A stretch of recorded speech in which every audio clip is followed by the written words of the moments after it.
오늘 계속 보겠습니다. 오늘 본문은 누가복음 6장 12절부터 29절까지 말씀입니다. 누가복음 6장 12절부터 26절, 죄송합니다. 26절. 누가복음 6장 12절부터 26절까지. 회장 마이크 들고 왔나? 화이팅. 자, 빨리 찾으셨으면 함께 읽어보도록 하겠습니다. 계속 요한복음이란다. 누가복음 6장 12절부터 26절까지. 다 찾았습니까? 안 찾으면 안 됩니다. 한 소리 찾았습니까? 쎄쎄. 동쌤 왜요? 아직 못 찾았습니까? 빨리 찾으십시오.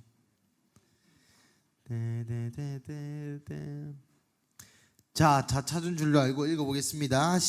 항상 읽을 때마다 여러분 생각하셔야 될 게 이게 무슨 내용인가라고 이해하면서 뇌를 사용하셔서 읽으세요. 시작. 이때 예수께서 기도하시러 산으로 가사 밤이 맞도록 하나님께 기도하시고 밝음에 그 제자들을 부르사 그 중에서 12를 택하여 사도라 칭하셨으니 곧 베드로라고 이름 주신 시몬과 및 그 형제 안드레와 및 야고보와 요한과 빌립과 바돌로메와 마테와 도마와 및 알페오의 아들 야고보와 및 셀롯이라 하는 시몬과 및 야고보의 아들 유다와 및 예수를 파는 자 될 가룟 유다라.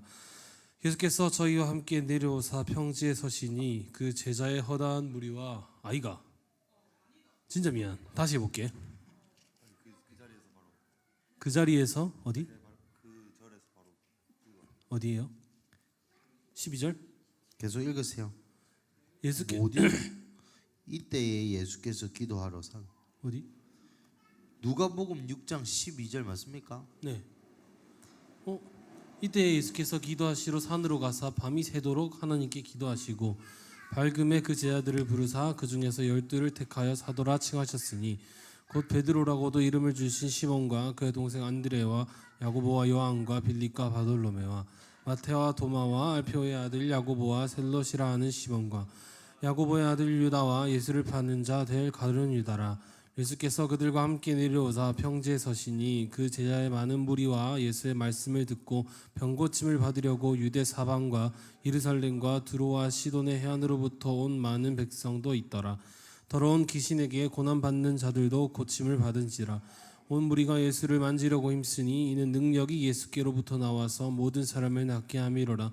예수께서 눈을 들어 제자들을 보시고 이르시되 너희 가난한 자는 복이 있나니 하나님의 나라가 너희 것이며 지금 줄인 자는 복이 있나니 너희가 배부름을 얻을 것이며 지금 우는 자는 복이 있나니 너희가 옷을 얻을 것이며 인자로 말미암아 사람들이 너희를 미워하며 멀리하고 욕하고 너희 이름을 악하다 하여 버릴 때에는 너희에게 복이 있도다.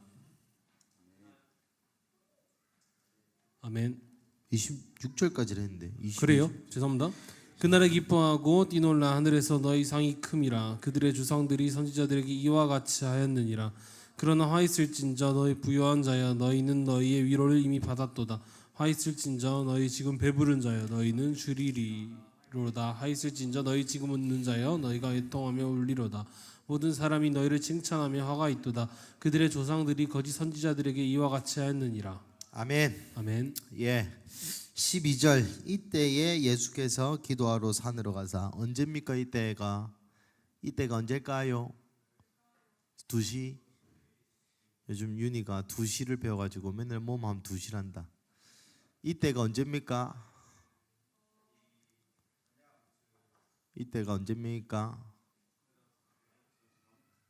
여러분 이때면 여러분 6장을 이때면 봐봐. 아니 그쵸. 이때에 안식일에 예수님이 6장 1절에서부터 10절까지 뭐 했습니까? 손만 고쳤습니까?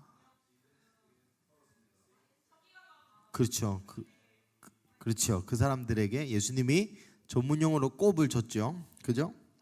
그래서 야 너희는 다윗이 그런 것도 못 읽어봤냐 야 이 바보들아. 안식일의 주인이 나다라는 의미가 두 가지로 뭘 했습니다. 첫 번째 내가 안식일의 주인이 나다. 이게 무슨 말이라 했습니까? 아무도 기억을 못합니까? 내가 하나님이다. 내가 창조주다. 내가 안식일을 창조한 창조주가 바로 나다. 또 무슨 말을 했습니까? 안식일의 주인이 나다. 뭐라고요? 그치, 내가 구원자다. 안식일의 근거가 두 가지를 했죠. 첫 번째 뭐? 창세기에 출애굽기 20장에 안식일의 근거 첫 번째 뭐? 창조. 내가 6일 동안 일하고 하루 쉬었으니까 너네도 쉬어라. 출애굽기 20장에 나오죠. 그리고 또 신명기에 안식일의 근거가 뭐였습니까? 유월절, 출애굽, 구속. 그러니까 내가 안식일의 주인이다라는 것은 내가 구원자다라는 이 성경적 배경을 알고 있는 사람이라면 맞아들일 수 있는 그러한 것을 예수님께서 이야기하셨던 것이죠. 그러니까 너것들이 하고 있는 39 곱하기 6 몇 개? 2, 3, 4. 여기 쉽죠? 39개 곱하기 6개 몇이라고? 맞나? 39 곱하기 6 하면 6, 9, 54. 맞네. 234개의 조항을 다 지켜야 안식일 잘했어가 아니라 예수님이 하나님 것을 기념하고 예수님이 구원자인 것을 기념하고 우리는 어째야 된다 했습니까? 우리가 안식일 주일날 멍청하게 이렇게 있으면 안 되고 우리는 우리의 안식일의 근거는 뭘까? 이거 안 했나? 우리의 안식일의 근거는 뭡니까? 다시 오실 예수님. 우리는 주일날 교회에 와가지고 예수님 나 너무 사랑해 눈물 찍 흘리고 가는 게 아니라 나 남자친구한테 차였는데 예수님 나 위로해줬어 여기 아니라 와가지고 우리는 우리의 안식일의 근거는 뭐다? 다시 오실 예수님. 그러니까 창조주이신 하나님과 구속의 중심, 구속의 주인이었던 예수님과 이제는 우리는 뭐까지?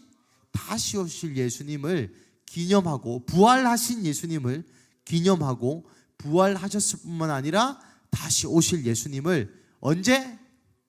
지금 주일날 일요일에 마치고 맛있는 거 먹으러 갈 생각하는 게 아니라 요 주일에 예배를 하면서 우리 뭐 I love you 했죠. 사랑하는 주님이 다시 오실 것을 느껴야 하는 게 안식일이다.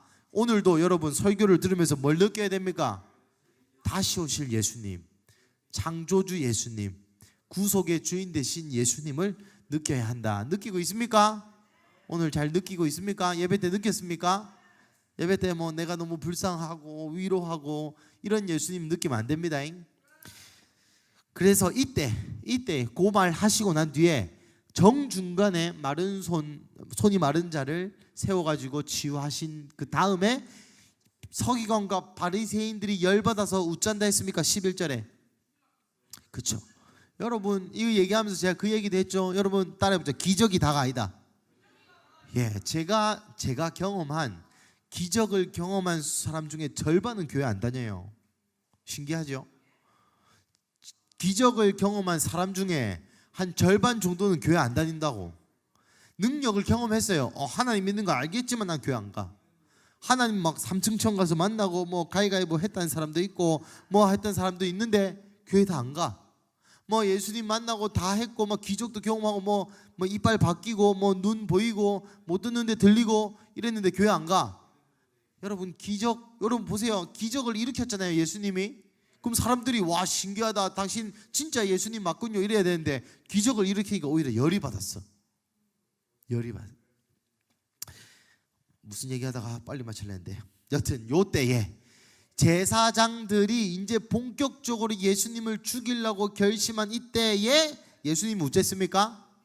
기도하러 갔다가 언제 옵니까? 밤을 새서.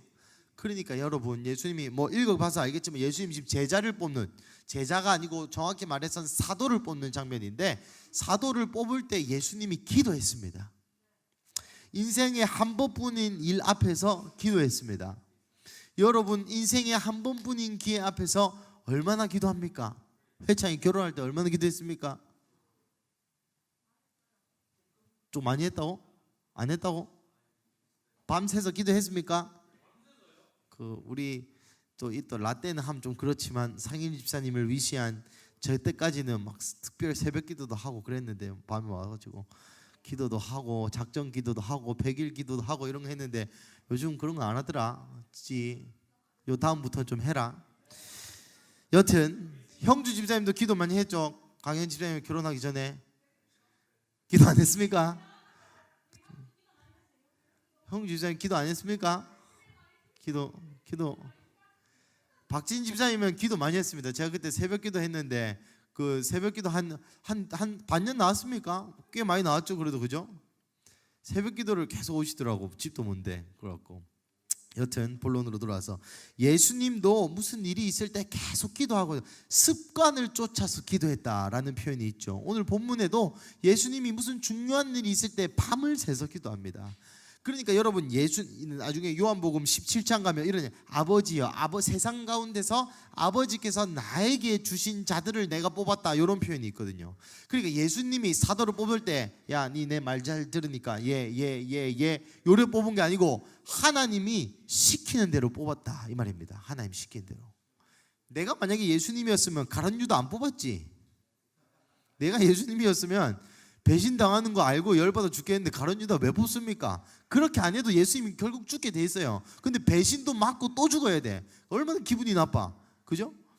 그러니까 예수님 자기 마음대로 사도를 고르시지 않고 밤새서 기도하시고 만약에 제가 예수님이었다면 가룟 유다 때문에 예수님이랑 하나님이랑 싸웠을 것 같아요. 하나님 가룟 유다 어차피 내 배신 때릴 건데 사도가 뭡니까? 그냥 대충 살다가 죽게 놔둬. 이런 식으로 기도했을 것 같아요. 저 같으면. 그래 밤을 새서 예수님이 기도하고 제자를 뽑으십니다. 왜 그랬을까요? 이때에라는 표현이 굉장히 중요해요. 이제 바리새인과 서기관들이 예수님을 죽이기로 결심을 하고 나서 예수님이 제자를 뽑아요. 신기하죠? 예수님이 죽을 때가 돌아가실 때가 다가오는 것을 예수님 인지하시고 그때 제자를 뽑습니다. 왜 제자를 뽑았겠습니까? 예수님 제자를 왜 뽑았을까요? 이 너무 당연한 결과 아닙니까? 예수님이 죽을 때가 다 되셔서 제자를 뽑았습니다. 왜 뽑았을까요? 그렇죠. 마가복음 3장 14, 15절. 마가복음 3장 14, 15절 똑같은 본문이거든요. 마가는 이렇게 표현합니다. 마가복음 3장 14, 15절 한번 읽어보겠습니다. 마가복음 3장 14, 15절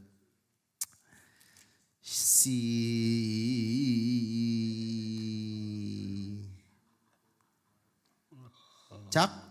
이에 12를 세우셨으니 이는 자기와 함께 있게 하시고 또 보내사 전도도 하며 귀신을 내쫓는 권능도 가지게 하려 하심이로라. 이에 12를 세웠는데 자기와 함께 있게 하고 보내고 전도하고 귀신 쫓는 권능을 주기 위해서 예수님이 제자들을 뽑았습니다. 무슨 말입니까? 여러분 잘 들어보십시오. 이전에도 제자라 불리는 그룹들이 있었어요. 오늘 본문에도 보시면은 제자 중에서 13절 밝음에 그 제자들을 부르사 그 중에서 12를 택했다. 그 당시에 예수님을 따르던 제자 무리들이 있었습니다. 요 중에서 12를 뽑아가지고 마가복음 3장이 뭐 했다고요? 마가복음 3장 14, 15 뭐 했다고요? 함께 있고 또 보내고 또 전도하고 또 귀신을 쫓는 권능과 축사, 치유할 수 있는 권능을 주셨다. 여러분 잘 생각해 보세요. 이전까지 예수님을 따르던 무리가 있었고 제자가 있었어요. 그런데 여러분 제자까지는 보내심을 받지 않아. 다시 그 전에 예수님을 따르는 무리가 있었고 그 다른 무리도 내가 얘기하는 것은 무리라는 것은 예수님을 따르는 사람들이야. 따르는 사람 중에서 그 병 고침 받으려고 온 사람들 말고 세신자 말고 예수님을 따르던 사람 중에서 무리가 있었어요. 우리로 치면 교회만 다니는 사람들. 근데 제자가 있었어. 그 무리 중에서 또 제자가 있었습니다. 예수님을 더 열성적으로 많이 따라다녔던 사람들. 예수님의 가르침을 받고 듣고 예수님 일할 때 우리 수련회 가면 행정도 하고 저기 강냉이도 깔고 따뜻한 물 차도 깔고 그런 제자 그룹이 있었어. 근데 예수님이 이제는 그 중에 12를 뽑아서 기숙학원을 한 거예요. 기숙학원. 같이 지낸단 말이 다른 말로 표현하면 집에 못 간단 말입니다. 같이 지낸단 말이 집에 못 간단 말입니다. 그래서 예수님이 그 제자 얘기할 때 여러분 기억납니까? 그 한 유력한 사람이 예수님한테 당신을 따르려면 어떻게 해야 됩니까? 그 사도들 보면서 나도 제자 중에 하나 되려면 어떻게 해야 돼요? 죄송합니다. 그 장례도 가지 말라 하죠. 그러니까 만약에 예수님 3년 반은 아니까 한 3년 정도 되겠죠. 3년 동안에 제자들 가운데 엄마 아빠가 돌아가셨다. 장례 못 갑니다. 내 동생이 죽었다. 장례 못 가요. 그런 말입니다. 요 말이 같이 지내사라는 표현이 뭐 어디 못 갑니다. 배가 아파요. 피곤해요. 바로 손 올라오죠. 머리가 아파요. 피곤, 잠을 못 잤어요. 요즘 잠을 못 자다와 아프다를 혼동하는 청년들이 많던데 잠을 못 잔 건 못 잔 거고 아픈 건 아픈 겁니다, 여러분. 발을 들 수 없으면 아픈 거예요. 발을 들 수 있으면 안 아픈 겁니다. 여튼 그런 식으로 예수님 기숙학원 하고 또 이제 전도를 시킵니다. 여러분 그 이전까지는 여러분 누가복음이 제가 뭐라 합니까? 누가가 예수님의 행적을 뭐대로? 지 맘대로? 순서대로 시간 순서대로 쓴 책이에요. 그러니까 그 이전까지 제자라는 그룹이 있었지만 그 가운데 특별히 12사도를 뽑아서 이제는 전도도 시키고 보내는 사역을 감당하게 한 겁니다. 나가서 누구도 귀신 쫓아라, 기도해라. 그 이전까지는 누가복음에서 이 제자들이 뭐 귀신 쫓고 이런 거 안 합니다. 그냥 예수님 따라다니면서 예수님 뭐 업어주고 들어주고 발 닦아주고 이런 것만 하지 뭐 아무것도 안 해요. 이제는 예수님께서 돌아가실 날이 가까이 오니까 제자들의 12제자를 뽑되 특별한 목적이 있어서 뽑습니다. 예수님의 이 3대 사역 가르치시고 예수님의 전도 하나님의 나라를 전하는 거 또 고치시고 천국 복음을 전파하시는 요 세 가지 예수님의 3대 사역을 이제는 너것들이 해라라고 사도 부르심을 받은 자로 예수님이 특별히 하나님께 들은 대로 고른 자들로 보내는 겁니다. 14, 16절 옛날에 이렇게 외웠어요. 배안, 야요, 빌바,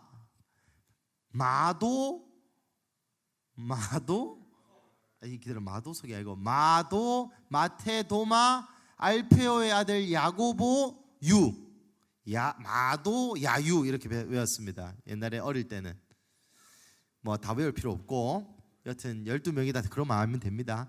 왜 12명일까요? 어디서 많이 들었네, 그죠? 12명은 따라해보세요. 이스라엘의 회복. 여러분 예수님께서 12명의 제자를 뽑은 것은 이스라엘을 회복시키겠다라는 말입니다.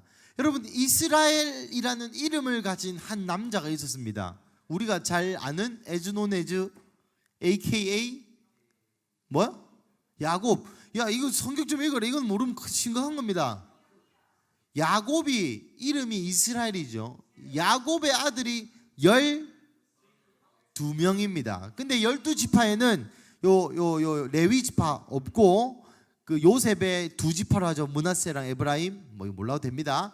여튼 12지파가 있는데 12지파가 바벨론 망하고 뒤에 이스라엘이 완전히 멸망하죠. 그 뒤로 예수님 오시기까지 500~600년 정도의 중간기가 있는데 요때의 이스라엘 백성은 완전히 짬뽕이라. 무슨 말이냐면 여러분이 그 한국 사람입니까? 언제부터 한국 사람입니까? 태어날 때부터. 그럼 엄마는? 그 엄마의 엄마는 하와? 같은 소리야. 하와는 아프리카인이죠. 그럼 우리 다 아프리카인입니까? 우리가 아프리카인입니까? 그럴 수도 있다고? 웃기고 있네 이거. 거슬러 올라가면 그 어느 순간 여러분 우리 다 잡종입니다. 사실 한민족 그런 게 어디 있습니까?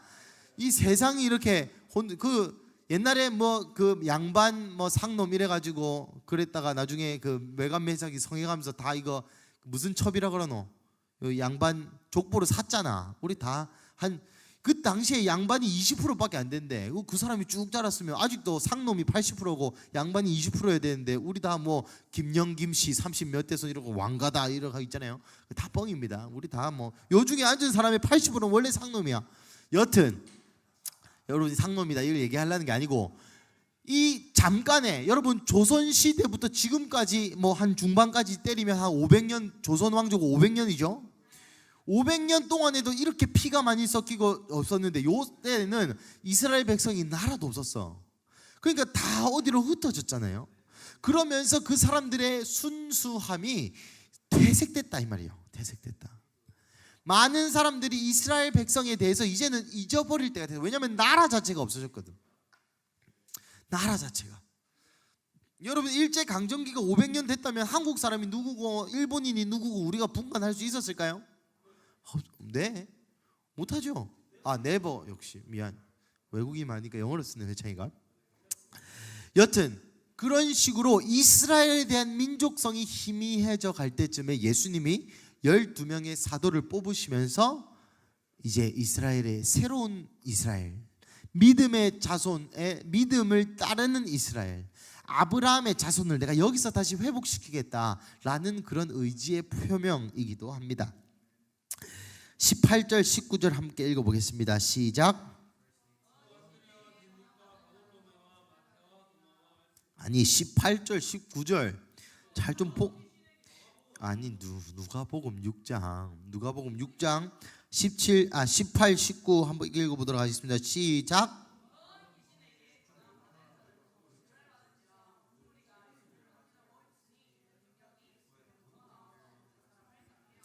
예, 17절 사실 17절 예수께서 그들과 함께 내려오사 이제 제자들을 다 뽑고 함께 내려오사 평지에 서시니 그 제자의 많은 무리와 예수의 말씀도 듣고 병고침을 받으려고 유대와 사방과 예루살렘과 두로와 시돈, 내가 있었던 데죠. 제가 1년 동안 요 살았습니다.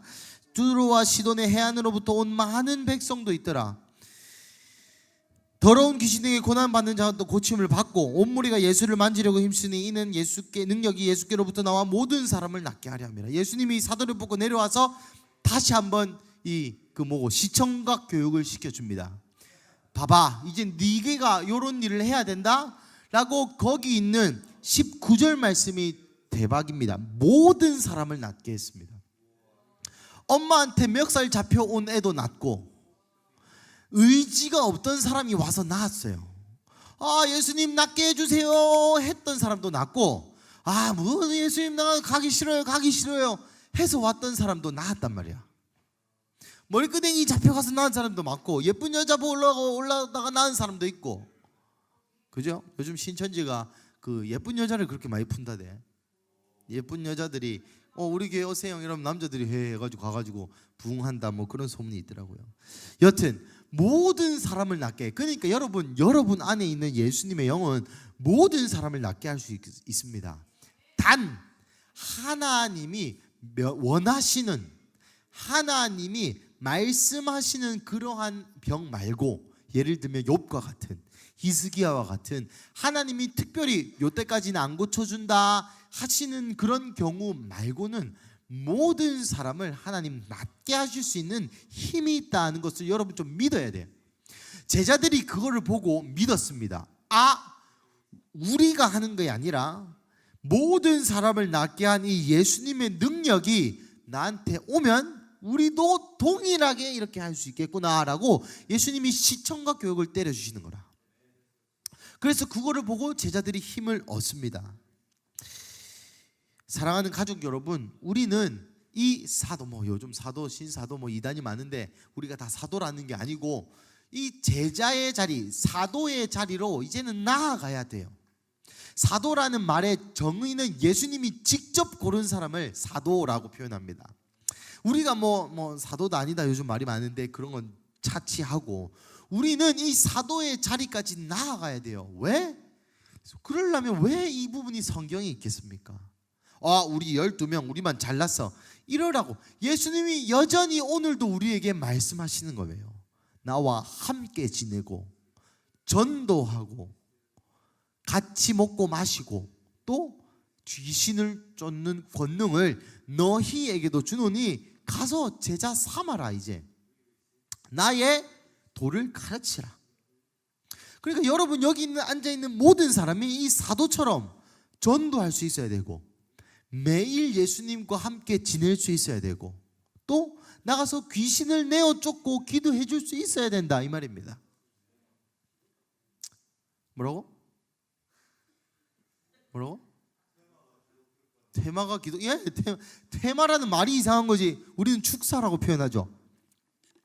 귀신을 내어 쫓고 예수님의 이름으로 떠나가라 하면은, 그리고 심지어 여러분 삶에서 쓰는 나한테도, 나의 것도, 여러분 자기에게 이 핸드폰 중독 귀신이 있으면 옆에 물어보세요. 제 생각엔 하루에 3시간 이상 쓰면 그거 다 중독입니다. 여러분 나한테 핸드폰 중독 귀신이 들렸다. 야, 나 좀 기도해줘. 그럼 서로 기도해주고. 여러분 안에 그런 권능과 능력이 있다. 여러분은 모든 사람을 고칠 수 있는 능력이 있습니다. 여러분 이 능력이 있다기보다는 정확히 말해서 여러분 안에 계신 예수님이 그런 능력이 있어요. 그런데 중요한 건 뭡니까? 내 믿음이 이것을 가장 방해한다는 겁니다. 솔직히 여러분 손 들어보세요. 내가 모든 사람을 고칠 수 있다. 손. 그러니까 믿음대로 된다니까. 내가 모든 사람을 고칠 수 있다. 손. 그러면 모든 사람을 고칠 수 있게 됩니다. 왜? 성경이 그렇게 얘기하기 때문에. 근데 성경이 또한 얘기하는 것은 네 믿음대로 된다 하셨지 않습니까? 내가 모든 사람을 고칠 것을 내가 전혀 안 믿어요. 그러니까 믿음대로 되는 겁니다. 내가 모든 사람을 고칠 수 있다는 믿음으로 기도를 하면 고치는데, 그래 뭐 기도해봐야 낫겠나, 그래 하라니까 억지로 한번 해본다, 이래서 안 낫는 겁니다. 이래서 빨리 가보겠습니다. 오늘 전도하러 또 가야 되니까. 20절, 예수께서 눈을 들어 제자들을 보시고 이르시되. 자, 예수님이 지청과 교육을 했습니다. 그리고 그 제자들, 여기선 특별히 12사도인 것 같아요. 사도를 뽑으시고 첫 번째 가르침이 팔복입니다. 팔복. 사도를 뽑으시고 첫 번째 그들에게 가르치는 것이 팔복이에요. 팔복. 가난한 자는 복이 있나니 하나님의 나라가 너희 것이다. 여러분 마태복음 5장에 보면은 팔복에 대해서 자세히 나와 있습니다. 심령이 가난한 자는 복이 있나니 하나님의 나라가 너희 것이다. 여기서 가난하다는 건 그지처럼 살아라 이런 말이 아닙니다. 심령이 가난한 자가 복이 있다. 하늘의 나라가 저희 것이다. 이게 무슨 말입니까? 여러분 눈을 감고 여러분이 진짜 인생의 암흑기였을 때를 생각해 보십시오. 인생의 갤러리보다 더 암흑기가 있지 않습니까? 인생의 암흑기 오브 암흑기. 저는 개인적으로 저의 암울한 사춘기 생활과 또 목사님 아프셨고 또 피모 목사님이 저를 많이 구타하셨을 때, 그때가 인생의 굉장히 큰 암흑기였습니다. 그때에 여러분 제가 초등학생이었는데 기도를 하루에 8시간 했어요. 너무 힘들어서. 그게 심령이 가난한 자입니다. 그게 심령이 가난한. 여러분 생각해 보세요. 예수님 앞에서 이 교회 와서 부르짖고 부르짖었을 때 한 번이라도 있다. 인생에서 한 번도 없으면 진짜 그건 노사람. 한 번이라도 있다. 뭐 가족이 아팠던지 아니면 뭐 인생이 진짜 뭐 남자친구한테 차였던지 뭐 여튼 죽을 만큼 힘들었을 때 있다 없다. 나는 뭐 죽을 만큼까지는 안 힘들었는데 여튼 너무너무 힘들었을 때 있잖아. 그때 예수님을 찾는 마음, 그게 심령이 가난한 겁니다. 근데 제자들에게 이렇게 얘기한다고. 심령이 가난한 자가 복이 있다. 이게 무슨 말입니까? 네가 사도로서 제자로서 심령이 가난해야 하나님의 나라를 상속받는다. 항상 하나님 앞에 간절한 갈망하는 마음, 하나님 앞에 항상 이 절절한 마음을 간직하는 자가 복이 있다는 겁니다. 여러분 복이 뭡니까? 복이 돈 많이 벌고 좋은 직장 나가서 월급 500 아무것도 안 하고 멍청하게 있어도 불로소득하는 게 복입니까? 심령이 가난한 게 복입니다. 그래서 하나님이 우리 가운데 고통, 고난을 주시는 거예요. 여러분, 등 따시고 배부르면 하나님 안 찾습니다. 미안한 말이지만 여러분이 제일 신앙이 안 좋을 때는 등 따시고 배부를 때, 하나님 필요 없을 때, 하나님 없이도 잘 먹고 잘 살고 월급 500씩 통장에 꽂히고 아내랑 사이 좋고 자식도 안 아프고 그럴 때 기도하는 신앙이 진짜 신앙 좋은 사람인 것이 진짜 신앙이에요. 근데 미안한 말이지만 그럴 때 우리가 기도를 한다 안 한다? 잘 안 한다. 왜? 500만 원 써야지. 어디다 쓸 겁니까? 유럽 여행 가야지. 그래서 주님이 고난이 내게 유익이다라고 얘기하시는 거예요. 왜? 그러면 심령이 가난해지니까. 그럼 우리가 하나님 찾으니까. 그럼 우리가 만문 안 섬기고 하나님 섬기니까. 그래서 제자들에게 예수님이 얘기한 거예요. 심령이 가난한 자가 복이 있고 하나님의 나라가 그들의 것이다. 너희들 앞으로 사도로서 계속 심령이 가난한 채로 날 찾아라. 어떤 한 무림을 너희를 추앙하고 존경하고 예배하고 너희를 높이고, 나중에 바울 서신 읽어보면 그런 거 나오자면 나는 바울파다, 난 베드로파다, 난 요파다, 난 뭔파다, 좌파다 우파다. 투표하세요. 다시 본론 들어와서 투표하시고 뭔파다 하죠. 너희가 잘 나가고 좋을 때도 기억해라. 심령이 가난해야 된다. 너희가 돌 두드려 맞을 때도 기억해라. 심령이 가난해야 돼. 여러분, 근데 두드려 맞을 때는 가난해집니다. 여러분, 우리 유한이도 있는데 우리 유한이 아플 때 우리 기도 얼마나 많이 했습니까? 맞죠, 형주 집사님? 얼마나 눈물을 쏟으면서 기도를 했습니까? 그래서 주님이 우리를, 유한이를 통해서 주님께 더 가까이. 게더링에 어떤 아픈 분이 있었는데 저번 주에 얘기하면서 이런 말 하면 너무 죄송하지만 그 목사님의 남편분이 아픔을 통하여서 이 게더링 가족들의 마음이 하나가 된 것 같이 느낀다, 뭐 이런 나눔이 있었습니다. 맞죠? 그런 위기가 없었으면 우리가 가난해지지 않기 때문에 하나님이 21절 줄인 자는 복이 있나니 너희가 배부름을 얻을 것이다. 뭐 배고팠다가 배고픈 채로 먹으면 밥도 뭐 맨밥도 맛있다 이런 말입니까? 아니죠. 마가복음에 보면 의에 줄인 자는 복이 있다. 여기서 의는 뭡니까? 뭐 예수님 자체도 의지만 조금 더 풀어 설명하면 여기서 의는 의로운 삶입니다. 의로운 삶. 내 삶이 의로웠으면 좋겠다, 의로워야 한다라는 갈망함을 얘기하는 거예요. 그러면 의로운 삶이 뭡니까? 의로운 삶이, 그러니까 그게 뭐냐고. 맞죠? 정답이지만 자, 따라해 봅시다. 하나님이 시킨 거 하는 삶, 그게 의로운 삶이에요. 뭐 또 돈 퍼다 주고 잘해주고 100만 원씩 11조 하고 100만 원씩 적선하고 그게 의로운 삶이 아니라 하나님이 하라는 그대로 하는 삶이, 하나님이 유럽 여행 가라면 유럽 여행 가고, 하나님이 100만 원짜리 밥 사 먹으라면 밥 사 먹고, 하나님이 라면 먹으라면 라면 먹고, 하나님이 조용히 하라면 조용히 하고, 하나님이 화내지 말라면 화내지 말고, 하나님이 남편 아내 말 잘 들으라면 잘 듣고, 하나님이 사장님에게 악한 마음을 품지 말라 하면 안 품고, 하나님이 네 알바비 바치라면 바치고 바치지 말라면 바치지 말고. 제가 어떤 모 청년이 와가지고 내가 얼마 헌금하고 싶다 했는데 내가 하지 말라 했습니다. 왜냐면 안 했으면 좋겠어서. 여튼 하나님이 말씀하신 그대로 하는 게 그게 의로운 삶입니다.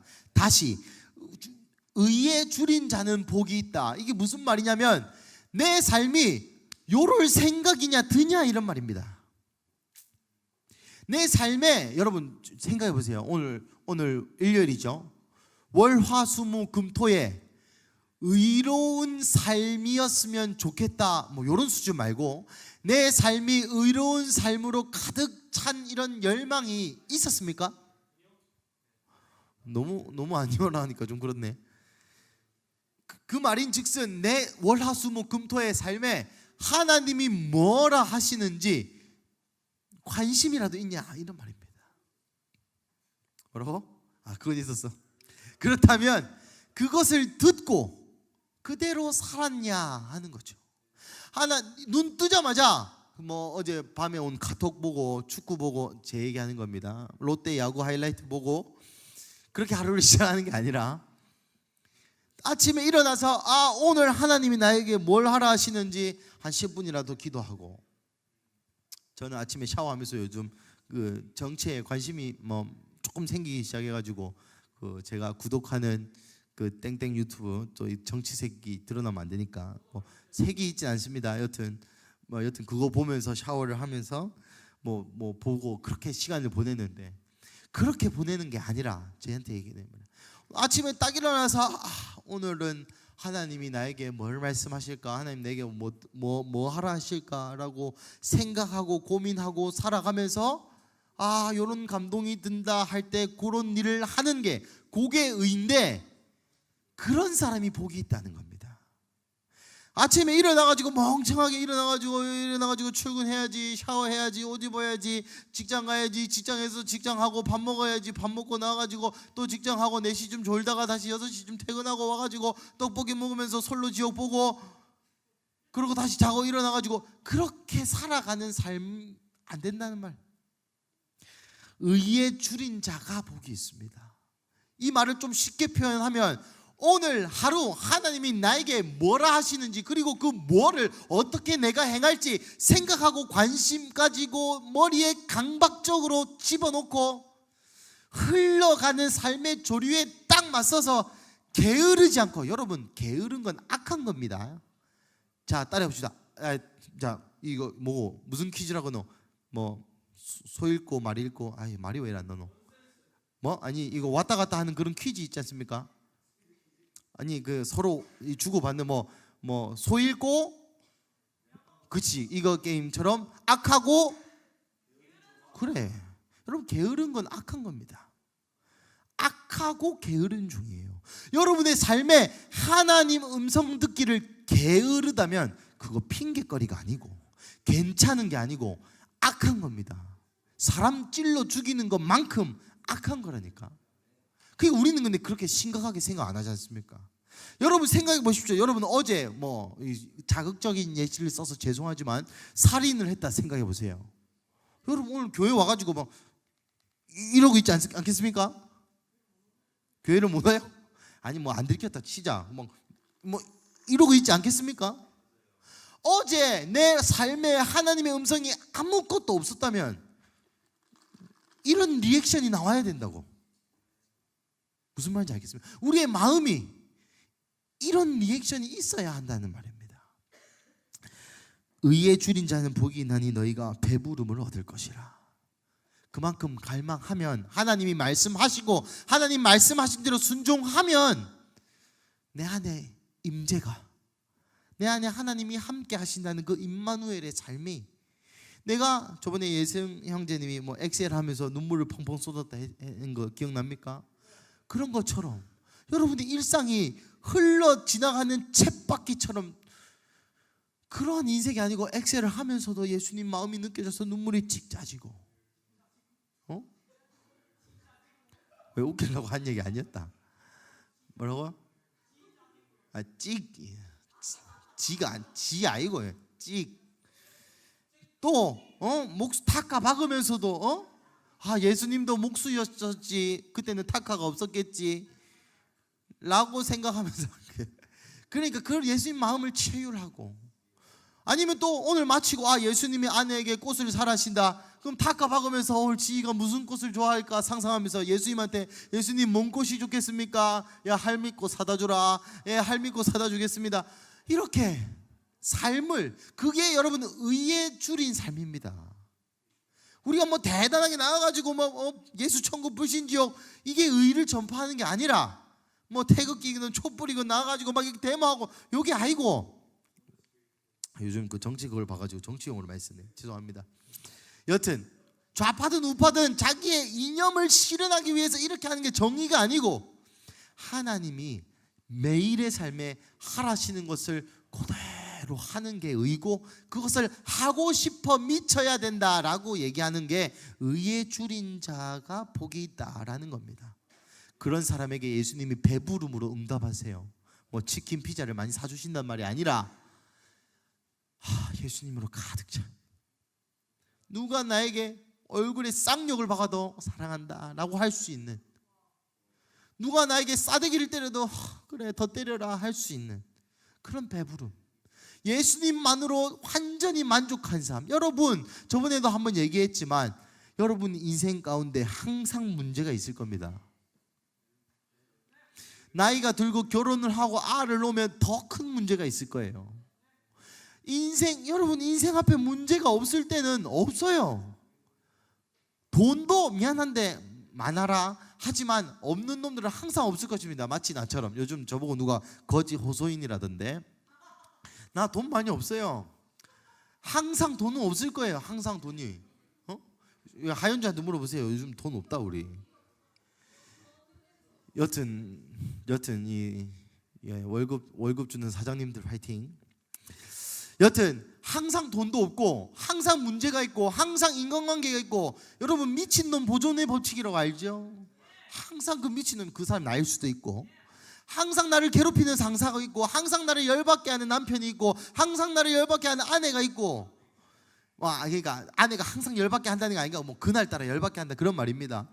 그렇지만 중요한 게 뭡니까? 배부름입니다. 배부름. 내가 배부르면 그 문제가 안 된다니까. 내가 예수로 배가 부르게 되면 어떤 문제가 다가와도 더 이상 문제가 안 됩니다. 예수님 처음 만났을 때 그런 거 다 느꼈잖아. 예수님 처음 만났을 때 그 죄의 사함을 내가 입었다는 사실을 깨달았을 때 인생에 부족한 게 하나라도 보였습니까? 그러면 그 사람 예수님 만난 것도 아니야. 예수님 처음 만났을 때 이 하늘도 주를 찬양하고 꽃도 주를 찬양하고 집에 들어가면 잔소리하는 엄마도 아름다워 보이고, 그 배부름이 어떤 자에게 매일의 삶에 하나님의 음성을 가지고 씨르고 씨름하고 그것을 살려고 노력하는 그 자에게 그 배부름이 있다는 겁니다. 이런 식으로 하다간 전도 못 가지. 21절, 지금 우는 자는 복이 있나니 너희가 웃을 것이며. 여러분 왜 울겠습니까? 왜 울겠습니까? 21절이 같이 있죠. 왜 울겠습니까? 말씀 앞에 내 삶을 세워봤더니 의로운 게 하나도 없는 거예요. 말씀 앞에, 하나님 앞에 내 인생, 오늘 방금도 내 모든 거 주께 드리면 드릴 게 없는 겁니다. 그래서 마음을 치면서 우는 거예요. 하나님, 나란 인간 진짜 하나님께 드릴 게 없습니다. 그것 때문에 우는 겁니다. 의에 목마르지 않아서. 내가 돈엔 목마른데 의엔 목마르지 않습니다라는 것을 말씀 앞에 세워보니까 드러나는 거예요. 내 숨은 동기들과 내가 은근히 의지했던 것들과 예수님보다 더 사랑했던 것들과 심지어 자식, 남편, 가족, 아내, 어머니, 아버지의 장례식, 제자들에게 하는 말입니다. 이거 사도들에게 하는 말이라고요. 일반인에게 하는 말이 아니라 예수님을 따르는 사도들에게, 눈에 밟히는 내 처자식, 이 신경이 쓰이는 겁니다. 그런 것들을 딱 세워놓으니까 예수님보다 내가 사실은 더 사랑하는 거지. 그래서 눈물이 나는 겁니다. 그런 자가 복이 있다. 특별히 이거 세 가지만 요약해서 오늘 적어놨지만, 사도들에게 예수님이 첫 번째 하신 가르침이 팔복이라는 걸 여러분 기억하십시오. 사명을 보내면서 능력도 줬고 뭐도 줬지만, 이 마치 팔복은 예수님을 따라 사는 삶의 어떤 강령 같은 겁니다. 군대 갔다 온 사람 복무신조 외웁니까 아직? 우리의 결의, 그런 것처럼 예수님을 따르는 자의 결의와 같은 거예요. 팔복이. 내가 등 따시고 배불러도 내가 가난했을 때를 기억하면서 내가 하나님을 항상 갈망해야겠구나. 내 삶이 목적이 의에 목마른 삶, 매일의 삶에 하나님이 나에게 뭘 하시는지를 듣고 분별하고 그것을 받기 위해서 씨름하고, 그 씨름에서 받은 말씀을 내 삶에서 살려고 좌충우돌 머리 부딪히면서 살아내고, 그 삶의 월화수목금토의 여정을 들고 와서 주님, 내가 이런 삶을 살았습니다. 사랑합니다. 하나님, 내가 할 수 있는 건 많았는데 주님이 이렇게 말씀을 하시는 거, 요건 좀 실수했고 요건 내가 순종했고, 이 모든 걸 통틀어서 하나님, 내 삶이 여기 있습니다. 내 삶이 다시 오실 예수님을 기념하게 하소서라고 주일날 와서 우리가 함께 이렇게 예수님을 예배하는 겁니다. 요때 와서 벌렁대는 이 가슴으로 예배하는 게 아니라 월요일부터의 여러분의 모든 시간과 삶을 쫙 모아서 예배하는 거예요. 하나님 여기 있습니다. 하나님 여기 있습니다. 이렇게 말하면서 우는 겁니다. 하나님, 이때는 내가 돈을 섬겼습니다. 내가 이때 이 선택은 예수님 사랑하는 선택 아니었습니다. 이때 내가 분낸 거, 화낸 거, 내 혈기 왕성함을 섬겼습니다. 이때 내 의를 드러내려고 했습니다. 이때 불순종했습니다. 이 울고 또 그 우는 자에게 예수님 배부름으로 예수님 그래도 나를 사랑하시고 내가 이렇게 개판치고 살았어도 예수님 여전히 그 피값으로 나를 씻으시고 오늘에 합당한 은혜가 있고 은혜 위에가 은혜가 또 있어서 하나님 내가 새 힘을 얻을 수 있겠습니다. 그럼 또 월요일부터 배부름으로 매일 이 배부름을 간직하면서 매일 말씀을 먹으면서 이 매일 음성을 들으면서 나를 핍박하는 그 사람을 껴안을 수 있는 배부름. 내가 컴퓨터로 10시간 작업을 하고 우리 수민이처럼 과제에 늪에 빠져가지고 허우덕대면서 그렇게 살지라도 하나님 이 3D 너무 힘들지만 주님 나에게 예술의 영을 부으사 효율의 영을 부으사 하나님 10시간에 할 걸 2시간 반 만에 하게 하시고 그러면 내가 남은 6시간 주님께 섬기겠습니다. 그렇게 살아가는 거예요. 22절부터 26절까지는 빨리 끝내겠습니다. 고생할 거다 뭐 그런 말 하는 겁니다. 인간 인자로 말미암아 사람들이 너희를 미워하리라. 너희 이름이 너를 멀리하고 욕하고 너희 아름다움을 악하다 하여 버릴 때에 너희가 복이 있도다. 여러분 계시록 20장에 보면은 4절입니까? 뭐 거기 보면은 예수님의 말씀을 전하느라 목 잘린 사람들의 영광에 대해서 얘기 나옵니다. 목 베임을 당한 자라고 표현하죠. 그런 사람들의 영광 너희에게 복이 있다. 여러분 복음을 전하면 핍박이 있습니다. 여러분의 삶에 핍박이 없는 이유는 복음으로 살지 않기 때문입니다. 세상은 복음을 싫어합니다. 그런데 우리는 복음을 전해야 됩니다. 근데 우리는 복음을 안 전합니다. 그래서 핍박도 없습니다. 그래서 살기 편합니다. 하지만 영광도 없습니다. 여러분이 그런 삶 살기를 원하지 않아요.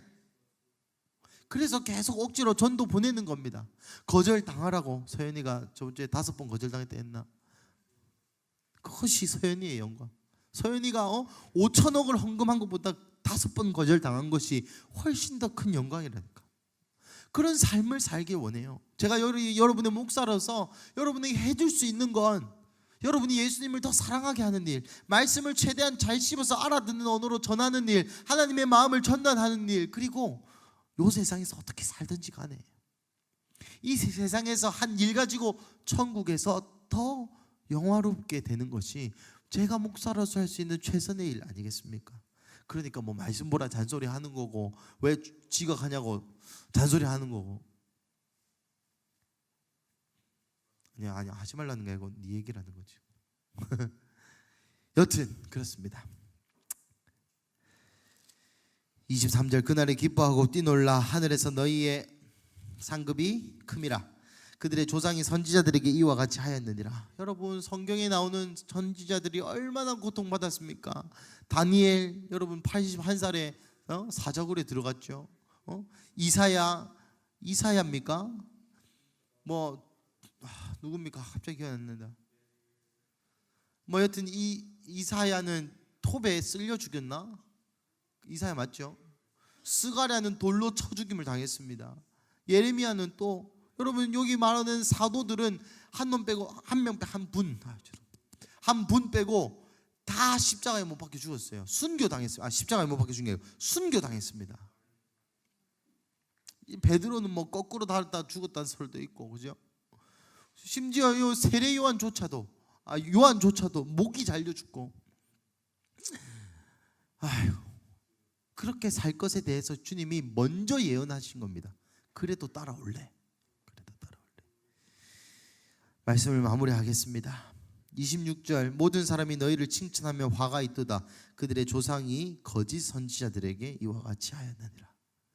사람들 보고 복이 있다, 복이 있다, 평안하다, 평안하다, 잘 될 거다, 잘 될 거다, 좋은 게 좋은 거다, 긍정적이게 살아라, 이렇게 얘기했던 사람들 다 사람들에게 칭찬받았다. 하지만 불편한 얘기, 그 예수님 F 아니라니까. 예수님 F 개뿔. 불편한 얘기, 복음의 앞에서 좀 언어를 정제해야 되는데 우리 용어로 노빠꾸인 사람, 딱 뜻을 정하고 시간을 정하고 마음을 정해서 지각 안 하는 사람, 안식일을 거룩히 지키라 했으니까 지키는 사람. 월화수목금 좀 거시기 했는데 좀 주일날은 거시기 하면 어때요? 이렇게 얘기하지 않고 목숨과 같이 월요일날 회사를 땡까도 안식일은 지키는 사람.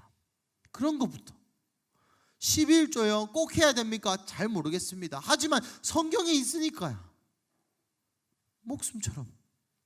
그것이 종교 생활이 아니라 마음으로, 오늘 목사님이 설교하신 것처럼 마음으로 주님을 사랑하는 마음을, 여러분 제 멘토께서 이렇게 말씀하셨습니다. 마음을 표현한다는 것은 세 가지 방법밖에 없다. 돈, 시간, 기술. 돈, 시간, 기술 말고는 여러분 마음을 어떻게 표현할 겁니까? 좋아해, 이거 끝입니까? 여러분 사랑은 자기 부인과 자기 희생입니다. 그게 사랑이에요. 자기 희생이 없는 사랑은 그냥 감정에 불과합니다. 적어도 성경이 얘기하는 사랑은 자기 희생의 사랑이에요. 그래서 하나님이 우리를 사랑하신 겁니다. 아들을 죽이심을 통해서 그걸 표현하셨죠. 하나님이 말만 그래 사랑한다 하고 예수님 안 보냈으면 어떻게 됩니까? 우리 싹 다 지옥 가고 주님이 우리를 사랑한다는 게 말이나 되는 소리입니까? 여러분도 마찬가지입니다. 예수님을 사랑합니까? 따라합시다. 돈, 시간, 기술, 이걸 통해서 하나님 섬기는 겁니다. 제가 저희 집사님들 부부셀 할 때 이렇게 얘기했습니다. 여러분들 우리가 어릴 때는 다 시간이 많았다. 그래서 시간이 많아가지고 뭐 말레이시아도 가고 한 달 조도도 가고 뭐도 하고 예배도 하고 뭐 많이 했다. 근데 우리는 시간이 없다. 근데 그 시간을 벌어서 우리는 돈을 번다. 그래서 우리는 돈으로 주님을 섬겨야 된다. 그래서 5월 달에 LED 공사를 하게 됐죠. 그런 겁니다. 그런 거예요. 하나님을 사랑하는 것을 돈, 시간, 기술로 증명을 해야 됩니다. 촉촉하게 느껴지는 주님의 마음, 거기서 멈추는 순간 없는 거랑 똑같은 거예요. 마치 그 플라토닉 러브처럼. 그런 게 어디 있습니까? 말씀을 마무리하겠습니다. 그래서 오늘도 우리는 시간이 너무 애매한데 좀 기도하고 생각해 봅시다. 나갈라 했는데 내 말이 너무 길어졌네. 오늘 또 짧게 하려 했는데 죄송합니다. 노래 위에 하나 틀어주시고 우리 기도하겠습니다. 사랑하는 가족 여러분, 오늘 제가 빨리빨리 좀 날치기로 설교를 한 감이 없지 않아 있지만 여러분들 잘 들으세요. 하나님을 사랑한다는 것, 오늘 그 하나님의 사도들을, 제자들을 뽑으시면서 하나님께서 말씀하신 것을 여러분 잘 기억해 보세요. 이것은 일반 대중들에게 하는 말씀이 아니라 하나님을 따르고 섬기는 사람들에게 하나님이 이렇게 얘기하는 겁니다. 얘들아, 이제 너희를 전도하러 보낼 건데 세상은 너희를 미워할 거야. 그리고 너희는 다 외면받을 거고 죽게 될 건데, 그렇지만 너희의 삶은 심령이 항상 가난해야 된다. 의에 줄여야 된다. 울어야 한다. 이것이 너희가 사도로서 살아가야 될 강령이다 라고 세 가지를 누가를 통해서 말씀해 주십니다. 여러분, 이 세 가지 강령이 예수를 따라 사는 우리의 삶에도 동일하게 적용되기를 축복합니다. 여러분 생각해 보십시오. 주님 앞에 울고 불고 부르짖었던데 아버지 고쳐달라고, 나를 이 고통에서 좀 벗어나게 해달라고, 우리 가족 누구 낫게 해달라고, 하나님 내 빚 좀 갚게 해달라고, 내가 정말 괴로운 상황이었을 때 이 괴로움에서 나를 좀 구해달라고 기도했던 그 마음가짐으로 하나님을 갈망해야 된다는 겁니다. 하나님, 내 이 지옥과 같은 상황에서 나를 좀 구해주세요 라고 누가 시키지도 않았는데 금식하며 기도했었습니다. 하나님, 내 이 병을 좀 낫게 해주세요 라고 누가 시키지도 않았는데 새벽기도 나왔을 그 마음, 그 심령, 그것을 간직하는 자가 복이, 그것이 복입니다. 그럴 때에 하나님의 나라를 가지게 되는 복. 매일의 삶에 그냥 내가 오늘 하루 어떻게 벌어먹고 살지, 마치고 뭐 해먹지, 저녁은 뭐 해먹지, 그런 생각으로 살아가는 게 아니라 하나님, 오늘 내가 해야 될 일이 무엇입니까? 내가 의롭게 살고 싶습니다.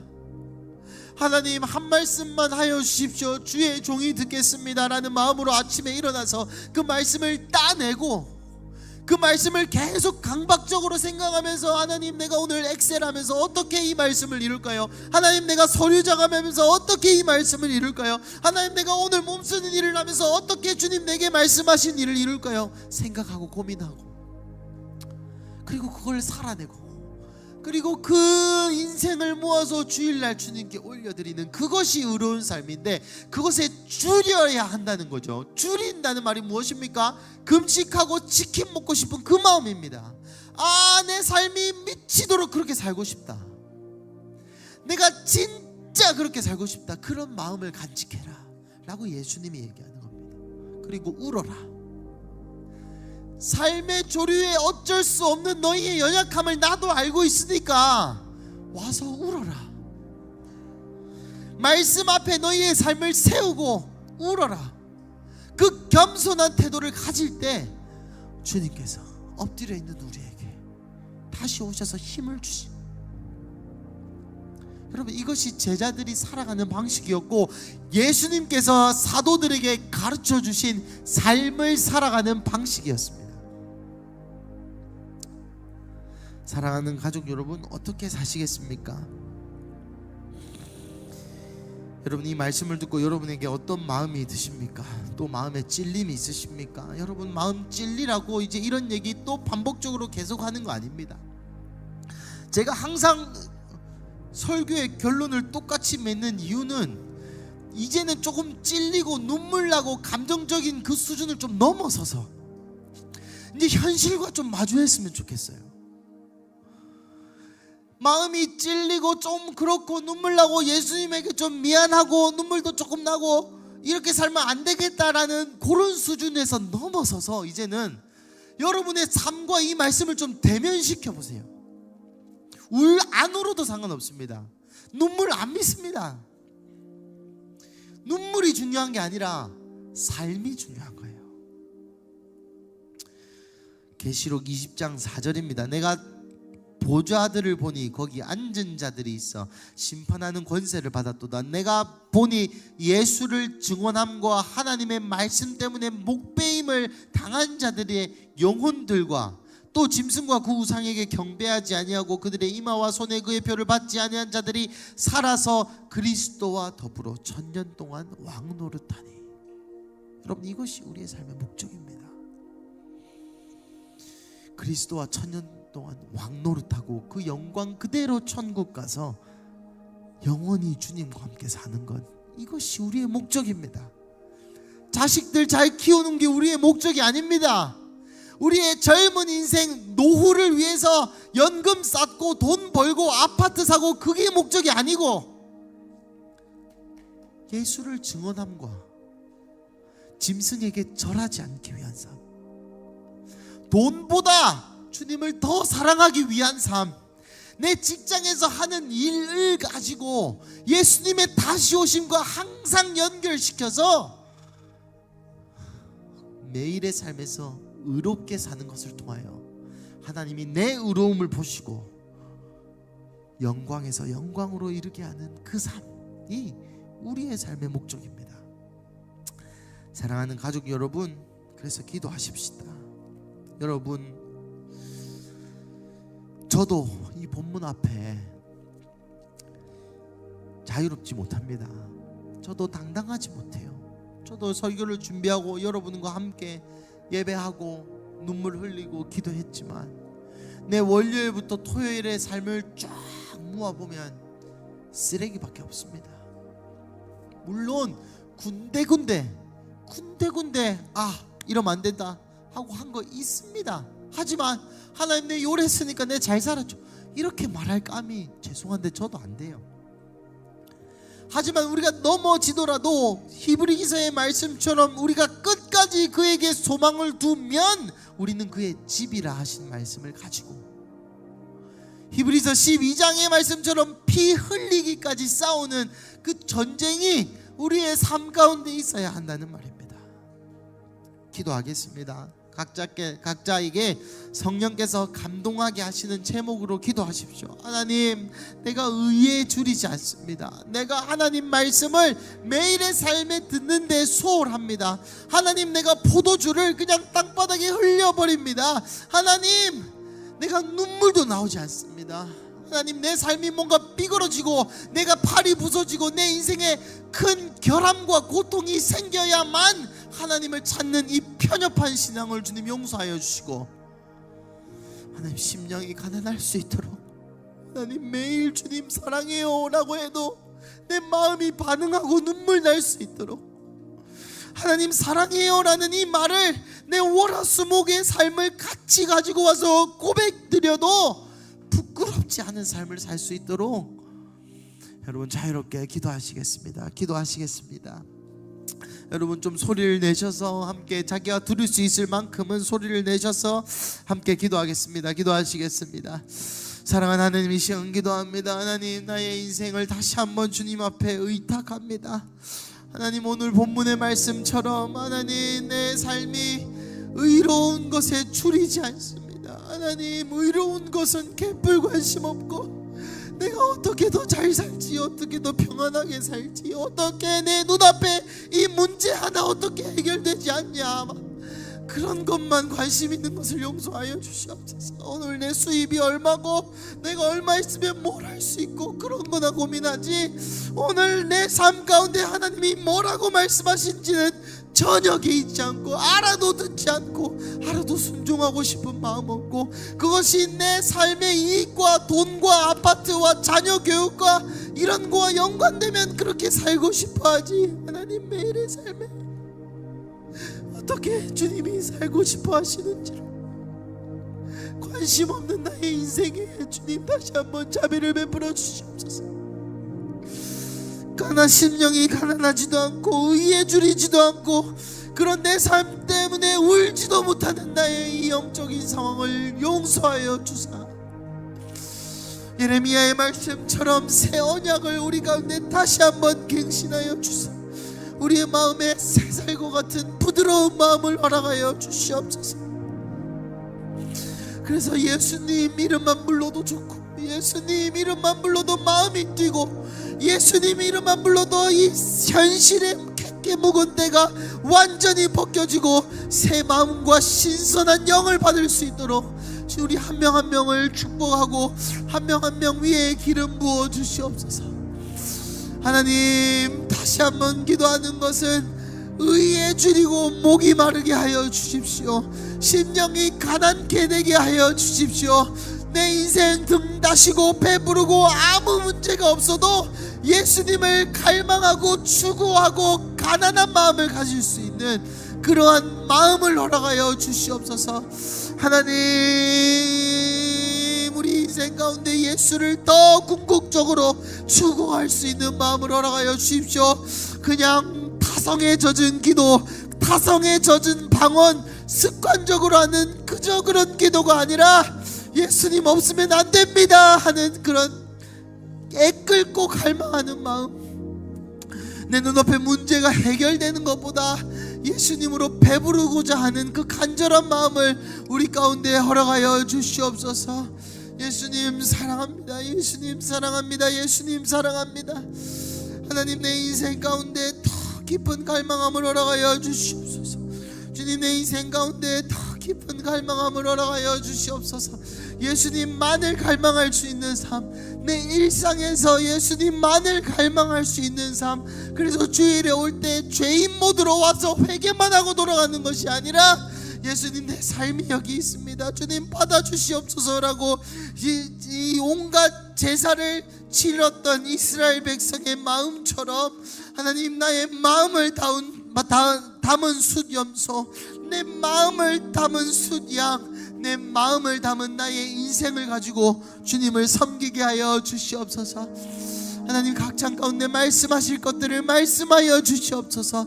정죄하지 않으시고 사랑으로 말씀하시는 그 예수님의 음성이 들려지게 하시고, 정죄하지 않으시고 나와 같이 가자 하시는 그 예수님의 음성이 들려지게 하셔서 다시 한번 오늘도 발에 힘을, 무릎에 힘을 주어 일어나 다시 한번 예수를 바라보며 걸어갈 수 있는 삶 살게 하여 주시옵소서. 사랑하는 예수님, 사랑하는 예수님, 사랑하는 예수님, 내 삶도 너무 돈을 섬깁니다. 내 삶은 너무 남편을 섬기고 아내를 섬기고 자식을 섬기고 내 커리어를 섬기고 내 편안함을 섬기고 나의 변명을 섬기고 나의 게으름을 섬기고 나의 기분을 섬기고 나의 감정을 섬기고 내가 생각하기에 옳다 하는 것을 섬기고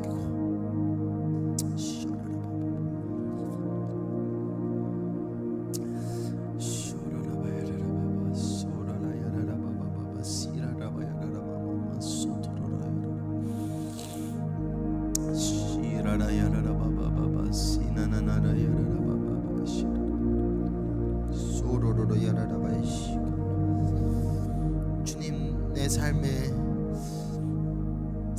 예수를 전하느라 받는 고난은 하나도 없고, 그렇지만 또 예수님을 극단적으로 따르지는 못하고 하나님, 하나님, 하나님, 하나님, 하나님, 하나님, 주여,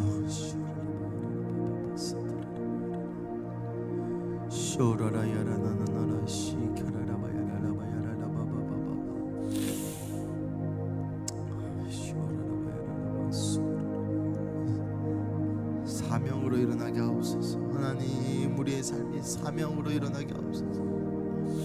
하나님, 사명으로 일어나게 하옵소서. 사명으로 일어나게 하옵소서. 하나님이 하라고 하신 일, 그 사명으로 일어나게 하옵소서.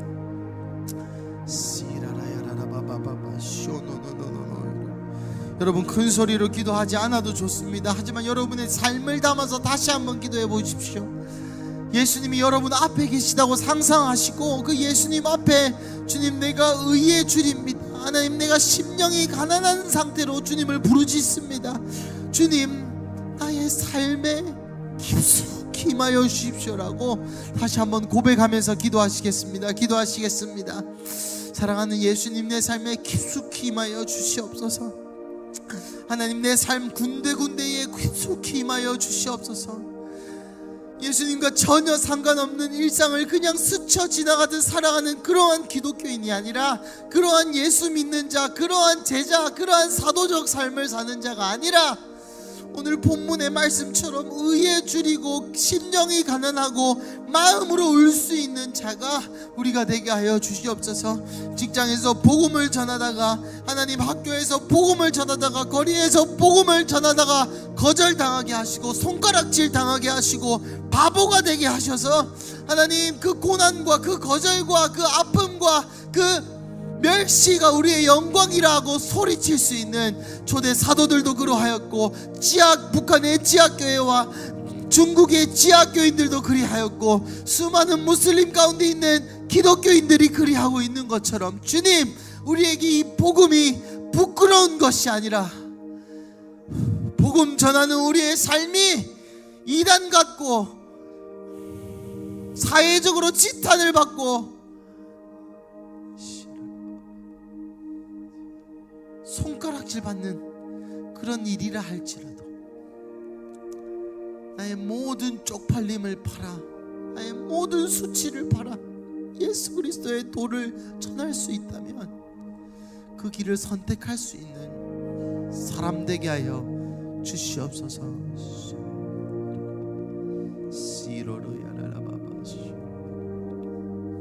예수님 사랑합니다.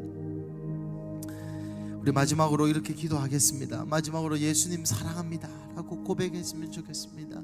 마치 베드로처럼 우리의 삶이 예수님을 배신하고 예수님과 전혀 관심 없는 삶을 살아온 우리 가운데에 예수님께서 조반을 차리시면 네가 나를 사랑하느냐 묻는 물음 앞에 정죄하지 아니하시고 다시 한번 사명을 허락하셨던 것처럼 예수님 사랑합니다 라는 고백을 올려드릴 때 주님께서 누구야 이렇게 살아주라, 누구에게 얼마를 헌금해라, 누구에게 사랑한다 얘기해줘라, 누구에게 손길을 내밀어라, 미안하다 해라, 사과해라, 수만 가지로 말씀하시는 그 하나님의 음성을, 그 사명을 들으시는 시간 가지시겠습니다. 이 시간 주님 앞에 사랑합니다 고백하면서 나아가시겠습니다. 기도하시겠습니다. 예수님 사랑합니다. 예수님 사랑합니다. 예수님 사랑합니다. 예수님 사랑합니다.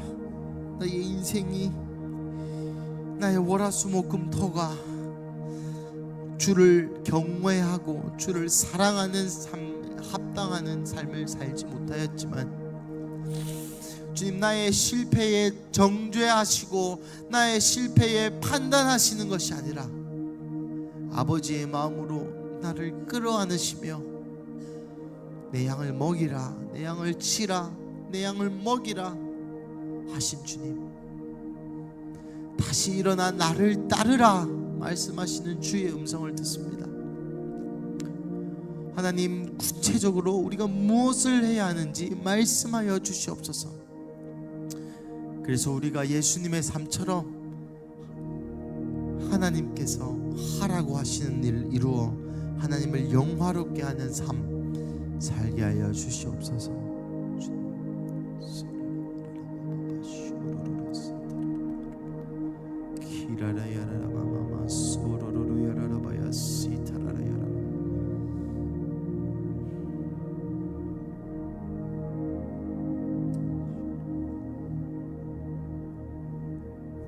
제가 마무리하겠습니다. 사랑하는 하나님, 다시 한번 기도합니다.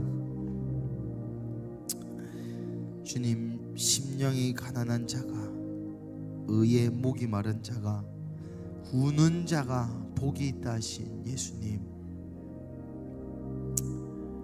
하나님, 우리가 생각하는 복과 예수님이 말씀하시는 복이 너무나도 다름을 인정합니다. 하나님, 다시 한번 예수님이 말씀하시는 그 복을 취하기로 결정합니다. 하나님, 내가 다른 것은 다 잃어도 예수님을 갈망하는 이 마음을 잃지 않도록 하여 주십시오. 내가 다른 것은 다 잃어도 의에 줄이는 이 마음을 잃지 않도록 하여 주십시오. 내가 일상에서 돈 잃고, 직장에서의 평판을 잃고, 가정에서의 평판을 잃고, 내가 모든 것을 다 잃어버린다 해도 예수 그리스도를 아는 복을 놓치는 바보가 되지 않도록, 그래서 주님 다시 오셨을 때에 그 주님께 우리가 고백할 때, 하나님, 내 인생을 위하여 열심히 살았습니다 라고 고백하는 것이 아니라, 예수님, 나의 몇십 년의 인생이 다 당신을 향해 있습니다.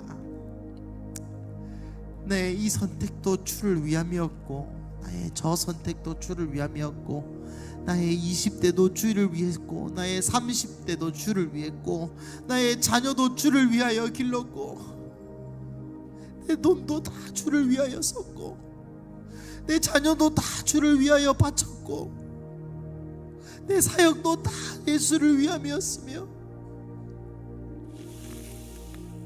나의 친구도 다 주를 위함이었고, 나의 건강도 다 주를 위해서 썼습니다 라고 고백할 수 있는 삶, 그 고백에 부끄러워하지 않을 수 있는 삶 살게 하여 주시옵소서. 하나님, 우리 군수교회 지체 한 명 한 명을 중보합니다. 하나님, 현실이라는 너무 높은 벽 가운데, 인생이라는 거센 파도 가운데 주님이 한 명 한 명을 보호하여 주시고 정신없이 유혹하는 그 사탄의 목소리에 우리의 삶과 시간을 뺏겨버리는 것이 아니라 하나님 오늘 내게 무엇을 말씀하시는지 기억하고 그 기억한 말씀으로 하루를 살아가고 또 자고 일어나서 또 주님의 음성을 듣고 그 말씀을 기억하고 또 살아가고 그렇게 살 수 있도록 주님 간절히 기도합니다. 한 명 한 명 가운데 이번 주에 삶이 승리하는 삶, 하나님의 말씀을 그대로 이루는 삶 살게 하여 주시옵소서. 하나님 사랑합니다. 예수님 사랑합니다. 성령님 사랑합니다. 감사합니다. 이 모든 말씀 살아계신 예수님의 이름으로 기도드립니다. 아멘. 아멘.